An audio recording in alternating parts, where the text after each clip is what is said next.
सुनहरी मछली। एक दिन समुंदर से एक मछली तीरते तीरते तालाब आ गई। वो बहुत अनोखी थी। तालाब की मछलियाँ उसे गौर से देखने लगी। उसी वक्त एक मछुआरा वहाँ तालाब की मछलियाँ पकड़ने आया। तालाब के मछलियों को शिकारी के बारे में पता था।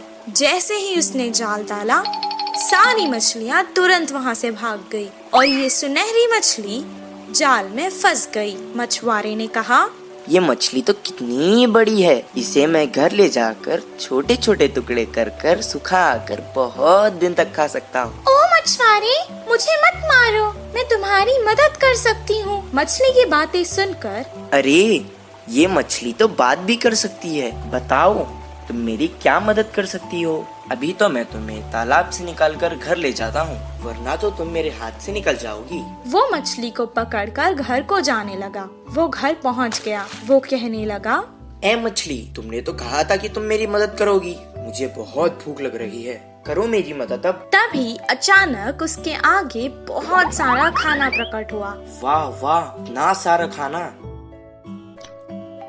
मैं तो तुम्हें यहाँ मारने लाया था, तुमने तो जादू ही कर दिया। इतना सारा खाना मुझे तुमने दिया, अब तो तुम मेरी सबसे अच्छी दोस्त हो। दोनों खुशी खुशी रहने लगे। एक दिन वो बहुत उदास था। मछली ने उसे देखा। क्या हुआ दोस्त, आज तुम बहुत उदास लग रहे हो। अब से तुम्हें मैं कभी नुकसान नहीं पहुँचाऊंगा। मेरी उम्र के बच्चे सभी पाठशाला जाते हैं, मुझे भी पढ़ना पसंद है, पर हर रोज मैं जाल लेकर मछली पकड़ने जाता हूँ। तुम पाठशाला क्यों नहीं जाते?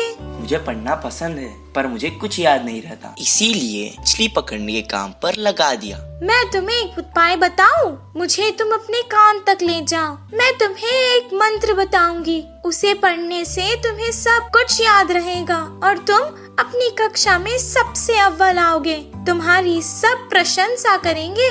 अच्छा, बताओ। मछली ने उसके कान में एक मंत्र बताया। उसके बाद से जैसे उसने कहा था वैसे ही हुआ। मछली दोस्त, मैं बहुत खुश हूँ।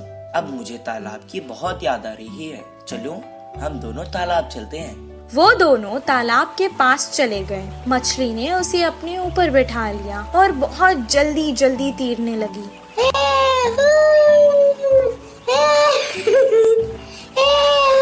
और उसने सारे तालाब की सैर करवाई उसे। सबको देखकर वो बहुत खुश हुआ। जब उसका मन भर गया, वो वापस घर जाने लगा। मछली ने कहा, दोस्त, तुम अकेले ही क्यों जा रहे हो? मुझे भी अपने साथ ले जाओ। मैं जितना खुश पाठशाला में होता हूँ, आज मैंने देख लिया कि तुम उतना ही खुश तालाब में होती हो। मैं तुम्हें तुम्हारी खुशी से दूर नहीं कर सकता, इसीलिए मैं तुम्हें यहाँ छोड़कर जा रहा हूँ। मैं वापस जरूर आऊँगा दोस्त। इस कहानी से हमें ये शिक्षा मिलती है कि जिस काम में हमें खुशी मिलती है वही काम करना चाहिए और जहाँ रहने में खुशी होती है वही रहना चाहिए। कौवे की चालाकी। एक जंगल में दो बड़े बड़े पेड़ पास पास थे। एक पेड़ पे कौवे घोंसला बनाकर रहते हैं तो दूसरे पेड़ पर कबूतर रहते थे। पूरा दिन खाना ढूंढते हुए शिकार के लिए भागते थे। शाम ढलते ही अपने अपने स्थानों पर विश्राम करते थे। कौवे के समूह में एक अति आलसी कौवा रहता था। वो उठना ही देर से उठता था। बाकी सारे खाने के लिए बाहर जाते हैं तो ये कहीं ना जाते हुए पेड़ पे ही आराम से रहता था। कुछ ही देर में वो सारे खाना लेकर खाते समय उनमें मिलकर छीन के खाता था। ऐसे उस दिन उनके लाई हुई खाने को समेटकर कौवे एक तरफ और कबूतर एक तरफ समूह में आकर खाते हैं। तो कौवे हर समय झगड़ते हुए अपने अपने बल से आहार लेते थे। कबूतर तो सब मिलजुल कर रहते थे, बिना किसी झंझट के एक सामान बांटकर खाते थे।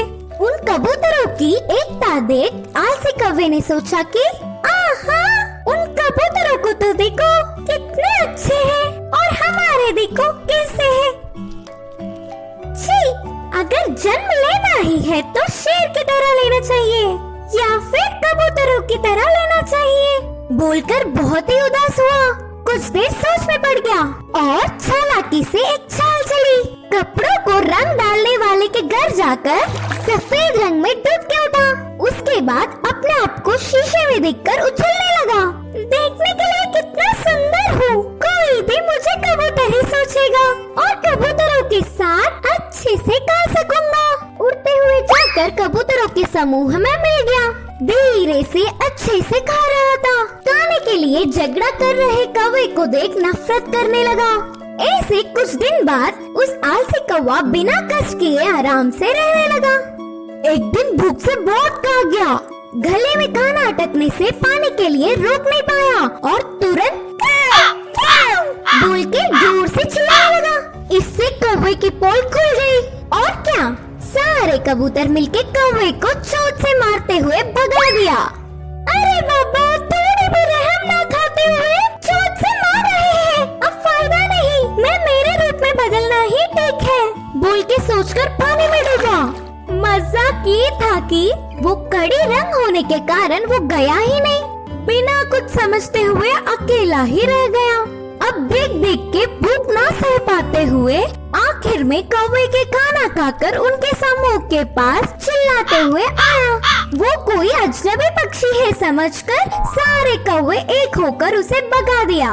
उस आलसी कौवे की चाल विफल होकर उसके लोग भी आने नहीं देने से आखिर में अकेला रह गया। इस कहानी की नीति है कि बाजू वालों के लिए भागने से अच्छा हमारे लोगों से खुश रहे। जादुई बिजली। एक गांव में रामू, सोनू और मोनू नामक 3 दोस्त रहा करते थे। रामू एक किसान था, वो खेत में काम करके खुश रहता था। सोनू एक दूध वाला था, मोनू एक दुकानदार था। एक दिन तीनों दोस्त शहर को कुछ काम से गए। काम पूरा होने तक शाम हो गई। शाम को जब वो लौटकर गांव वापस जा रहे थे, उनको जंगल पार करके वापस जाना था। अचानक आसमान में बादल आ गए। कुछ देर तीनों दोस्त एक दूसरे से मशवरा करने लगे, फिर आगे चलते रहे। अचानक बादलों में बिजलियां कड़कना शुरू हो गई। वो डर गए। सोनू ने कहा, बाप रे, बिजली को देख रहे हो? लगता है आज तो हम जंगल में ही फंस जाएंगे। हाँ हाँ, सही कहा तुमने। आज तो ऐसे ही लगता है। बहुत रात हो चुकी है, अब हमें आगे नहीं जाना चाहिए। हम जंगल के बीचों बीच है। अब अगर हम आगे जाएंगे तो भी खतरा है, पीछे जाएंगे तो भी खतरा है। इससे बेहतर है हम आगे चले जाएं। इतना कहकर वो बैलगाड़ी आगे चलाने लगा। थोड़ी दूर जाते ही जोरों की बारिश शुरू हो गई। जंगल में बहुत ज्यादा अंधेरा था और ऊपर से तेज बारिश और बिजलियां कड़क रही थी। ये सब देखकर वो डरने लगे। अचानक उनकी बैलगाड़ी के सामने एक बड़ा सा पत्थर आ गिरा। तीनों बैलगाड़ी से उतर गए और एक पेड़ के नीचे रुक गए। मैंने तो पहले ही कहा था वापस चले जाएंगे। सब देखो क्या हो गया। तुमने रामू की बात मानी ना, ऐसे ही होना था। पेड़ के नीचे खड़ के वो बारिश के कम होने का इंतजार करने लगे। आसमान से एक बहुत बड़ी बिजली उनके आगे खड़कने लगी। जंगल में बहुत ज्यादा अंधेरा था और ऊपर से तेज बारिश और बिजलियां भी कड़क रही थी। ये सब देखकर वो डरने लगी। उन्हें समझ आ गया था कि ये सब कुछ किसी दुर्घटना की ओर इशारा है। मुझे लगता है कि भगवान में से हम तीनों में किसी एक को सजा देना चाहता है। अब पता नहीं वो हम तीनों में से कौन है। ऐसा ना हो, मुझे लगता है भगवान हम में से किसी पापी को सजा देना चाहता है। अब पता नहीं वो हम तीनों में से कौन है। ऐसा ना हो किसी एक के कारण हम तीनों को सजा मिले। मैंने आज तक कोई पाप नहीं किया। मैं जाकर उस बिजली के आगे खड़ा हो जाता हूँ। अगर मैं पापी हूँ तो मुझे सजा मिलेगी। जैसा उसने कहा था उसे कुछ नहीं हुआ। वो वापस पेड़ के नीचे आकर खड़ गया। मोनू भी अपने मन में सोचने लगा, उसने तो कभी कोई पाप नहीं किया था। सोनू की तरह वो भी बिजली के आगे खड़ गया, उसे भी कुछ नहीं हुआ। अब रामू की बारी थी। वो सोचने लगा कि बाकी दोनों तो बच गए, अब भगवान को उसे ही सजा देनी होगी। लेकिन उसने भी तो कोई पाप नहीं किया था। वो डरते डरते बिजली के आगे खड़ गया। तभी अचानक बिजली वहां से पेड़ की तरफ चली गई और पेड़ के ऊपर गिर गई। पेड़ जल गया और उसके नीचे खड़े सोनू और मोनू मर गए। रामू को कुछ देर तक समझ ही नहीं आया कि आखिर हो क्या रहा है। दोनों दोस्तों की मौत पर वो बहुत दुखी हुआ और रोने लगा। हे भगवान, ये क्या हो गया? अगर अब मैं इन दोनों के बिना गांव जाऊंगा तो गांव के लोग मुझे ही इनका मौत का जिम्मेदार समझेंगे और मेरी बहुत बेइज्जती होगी। इससे बेहतर है मैं यहीं अपने दोस्तों के साथ मर जाता हूँ। रामू बहुत देर तक रोने लगा और रोते रोते वो भी मर गया। और अचानक एक देवी आकाश से प्रकट हुई और वो रामू की अच्छाई से बहुत खुश हुई, इसलिए उसने तीनों को जीवित कर दिया।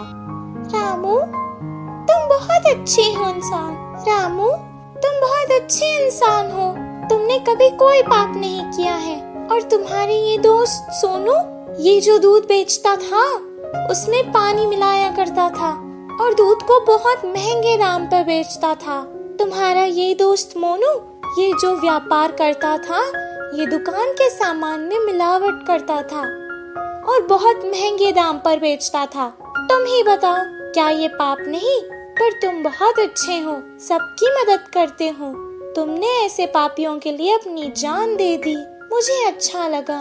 अब मैंने खुश होकर तुम तीनों को जीवित कर दिया है। सोनू, मोनू, तुम्हारी जिंदगी का कारण आज रामू है। अपने पाप छोड़ दो और अच्छे इंसान बन जाओ। सोनू मोनू ने अपनी गलती का पश्चाताप किया और अपने आप से वादा कर लिया कि अब वो कोई पाप नहीं करेंगे। और रामू जैसा अच्छा दोस्त पाकर वो बहुत खुश हुए। तीनों बैलगाड़ी में बैठकर वापस गांव आ गए। अगले ही दिन से वो अपने अपने काम पर लग गए। सोनू अब दूध में पानी बहुत कम मिलाता था और मोनू सही दाम पर सही तोलकर बिना मिलावट वाला सामान बेचता था। इस कहानी से हमें ये शिक्षा मिलती है कि अगर हम अच्छा करेंगे तो हमारे साथ अच्छा ही होगा।